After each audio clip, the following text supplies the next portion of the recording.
ಕೆರಗೋಡಿನಲ್ಲಿ ಇನ್ನೇನು ಕೆಲವೇ ಕ್ಷಣಗಳಲ್ಲಿ ಪಾದಯಾತ್ರೆ ಕೂಡ ಆರಂಭವಾಗುತ್ತೆ. ಈಗ ಅದ್ರ ಬಗ್ಗೆ ಮಾತನಾಡೋದಕ್ಕೆ ಸ್ವತಃ ಮಾಜಿ ಶಾಸಕರಾಗಿರುವಂತಹ ಪ್ರೀತಮ್ ಅವರಿದ್ದಾರೆ. ಸರ್, ಪ್ರಮುಖವಾಗಿ ಇವತ್ತಿನ ಹೋರಾಟ ಒಂದು ರೀತಿಯಾಗಿ ಬಿಜೆಪಿ ಮತ್ತು ಜೆಡಿಎಸ್ ಎರಡೂ ಸೇರ್ಕೊಂಡು ರಾಜಕಾರಣವನ್ನು ಮಾಡ್ತಾ ಇದೆ. ಈ ವಿಚಾರದಲ್ಲಿ ಚಲುವರಾಯಸ್ವಾಮಿ ನೇರವಾಗಿ ಆರೋಪ ಮಾಡ್ತಾ ಇದ್ದಾರೆ. ನಾನು ಉಸ್ತುವಾರಿ ಸಚಿವರುಗಳು ನಮ್ಮ ಒಳ್ಳೆಯ ಸ್ನೇಹಿತರು, ಅವ್ರಿಗೆ ನಾನು ಮನವಿ ಮಾಡೋದು ಇಷ್ಟನೇನೆ. ರಾಜಕಾರಣ ಮಾಡಬೇಕು ಅಂದ್ರೆ ಚುನಾವಣೆ ಇದೆ 3 ತಿಂಗಳಲ್ಲಿ, ಆಗ ರಾಜಕಾರಣ ಮಾಡೋಣ. ಇದು ಸಮಾಜದ ವಿಚಾರ. ನಮ್ಮ ಹನುಮ ಧ್ವಜವನ್ನು ಇಳಿಸೋದ್ರ ಮೂಲಕ ರಾಜಕಾರಣವನ್ನು ಪ್ರಾರಂಭ ಮಾಡಿರುವಂಥದ್ದು ಕಾಂಗ್ರೆಸ್ನವರು, ಇಲ್ಲಿಯ ಶಾಸಕರು, ಉಸ್ತುವಾರಿ ಸಚಿವರು. ಅವರಿಗೆ ನಾನು ಮನವಿ ಮಾಡೋದು ಇಷ್ಟೇನೆ, ನಿಮ್ಮ ಕಾಂಗ್ರೆಸ್ನ ಏನು ಒಂದು ಪ್ರಣಾಳಿಕೆ ಇತ್ತು, ಆ ಪ್ರಣಾಳಿಕೆಯಲ್ಲಿ ಬಜರಂಗ ದಳವನ್ನು ನಿಷೇಧ ಮಾಡ್ತೀವಿ ಅಂತೇಳಿ ಹೇಳಿದ್ರಿ. ನೀವು ಅದಕ್ಕೆ ಮುಂದುವರೆದ ಭಾಗನ ನೀವು ಹನುಮ ಧ್ವಜವನ್ನು ಕೆಳಗಿಳಿಸಿರೋವಂಥದ್ದು. ನಾನು ಪ್ರಶ್ನೆ ಮಾಡಲಿಕ್ಕೆ ಬಯಸೋದು ಇಷ್ಟೇ, ಹಿಂದೂ ಸಮಾಜದ ಒಗ್ಗಟ್ಟನ್ನು ಒಡೆಯೋದಕ್ಕೆ ಅಥವಾ ಅವರ ಭಾವನೆಯನ್ನು ಕೇಳಿಸೋವಂಥ ದುಸ್ಸಾಹಸಕ್ಕೆ ನೀವು ಕೈ ಹಾಕಬೇಡಿ.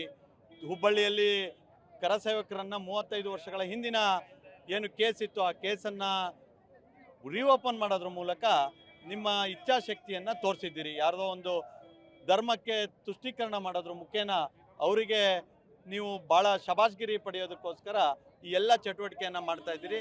ಅದನ್ನು ಹನುಮನೂ ಒಪ್ಪೋದಿಲ್ಲ, ರಾಮನೂ ಒಪ್ಪೋದಿಲ್ಲ. ಶಾಪ ತಟ್ಟುತ್ತೆ, ಹಿಂದೂ ಸಮಾಜದ ಶಾಪ ತಟ್ಟುತ್ತೆ. ಆ ಶಾಪ ಈ ದುರಂಕಾರ ಆಡಳಿತ ಏನು ನಡೆಸ್ತಾ ಇದ್ದಾರೆ, ಆ ಆಡಳಿತವನ್ನು ಸುಟ್ಟಿ ಹಾಕುತ್ತೆ ಅಂತೇಳಿ ಹೇಳಿ ಜನಸಾಮಾನ್ಯರು ಮಾತಾಡ್ತಾರೆ. ರಾಷ್ಟ್ರ ಧ್ವಜ ಆರಿಸೋದಕ್ಕೆ ಒಂದು ನಿಯಮಗಳಿದೆ, ಅದಕ್ಕೊಂದು ಟೈಮ್ ಅಂತ ಇರುತ್ತೆ, ಜೊತೆಗೆ ಅದಕ್ಕೆ ಏನು ರೆಸ್ಪೆಕ್ಟ್ ಮಾಡಬೇಕು ಅನ್ನೋದಿರುತ್ತೆ. ಇಲ್ಲಿ ಒಂದಾದರೂ ಆ ನಿಯಮ ಪಾಲನೆ ಆಗಿದೆ ಅಂತ ನಮ್ಗೆ ಅನಿಸುತ್ತಾ? ಈ ರಾಷ್ಟ್ರ, ಯಾಕಂದ್ರೆ ಈ ವಿಶ್ವ ಮುಚ್ಚಾಕೋದಕ್ಕೆ ರಾಷ್ಟ್ರ ಧ್ವಜ ಆರಿಸಿರುವಂಥ.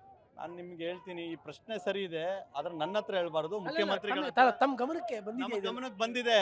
ನಿಮ್ಗೆ ಹೇಳ್ತಾ ಇದ್ದೀನಲ್ಲ, ಅವರ ಮನಸ್ಥಿತಿ ಯಾವ ರೀತಿ ಇದೆ ಅಂತ ಹೇಳಿದ್ರೆ, ನಾವು ಮಾಡೋದೆಲ್ಲ ಸರಿ, ನಮ್ಮದು ರಾಷ್ಟ್ರಧ್ವಜ ಹೆಸರಿನಲ್ಲಿ ಅದಕ್ಕಿರೋವಂಥ ಪರಿಪಾಲನೆ ಮಾಡಬೇಕಾದಂಥ ನೀತಿ ನಿಯಮಗಳನ್ನು ಗಾಳಿಗೆ ತೂರಿ 3:30 ಮಧ್ಯಾಹ್ನದ ಸಮಯದಲ್ಲಿ ರಾಷ್ಟ್ರಧ್ವಜವನ್ನು ಹಾರಿಸಿ ಆ ರಾಷ್ಟ್ರಧ್ವಜಕ್ಕೂ ಕೂಡ ಅಗೌರವವನ್ನು ತೋರಿಸಿದ್ದಾರೆ.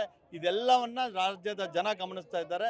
ಸೂಕ್ಷ್ಮವಾಗಿ ಗಮನಿಸಿ ಅವರಿಗೆ ಯಾವ ಪರಿಸ್ಥಿತಿ ಬರುತ್ತೆ ಅನ್ನೋದನ್ನು ಮೇಲೆ ನಡೆಯುವಂಥ ಚುನಾವಣೆಯಲ್ಲಿ ಜನ ಅವರಿಗೆ ಬುದ್ಧಿಯನ್ನು ಕಲಿಸ್ತಾರೆ.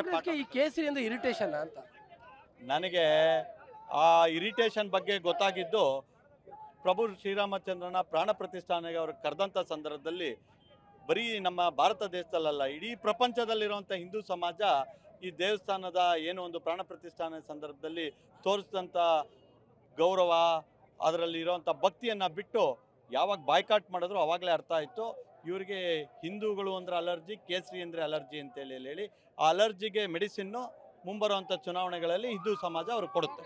ಇದು ಪ್ರೀತಮ್ ಅವರ ಮಾತು. ಪ್ರಮುಖವಾಗಿ ಏನು ಈ ಒಂದು ಶಾಪ, ಏನು ಧ್ವಜ ಇಳಿಸಿರುವಂತಹ ಶಾಪ ಕಾಂಗ್ರೆಸ್ ಅವರಿಗೆ ತಟ್ಟುತ್ತೆ. ಜೊತೆಗೆ ಇದಕ್ಕೆ ಸರಿಯಾದಂತಹ ಪ್ರಾಯಶ್ಚಿತ್ತದ ಲೆಕ್ಕವೂ ಕೂಡ ಲೋಕಸಭಾ ಚುನಾವಣೆಯಲ್ಲಿ ಕಾಂಗ್ರೆಸ್ ಅವರಿಗೆ ಸಿಗುತ್ತೆ ಅನ್ನುವಂಥದ್ದು ಅವರ ಮಾತು. ಕ್ಯಾಮ್ರಾ ಪರ್ಸನ್ ಕಾರ್ತಿಕ್ ಜೊತೆ KP Narayan, public TV, Mandya.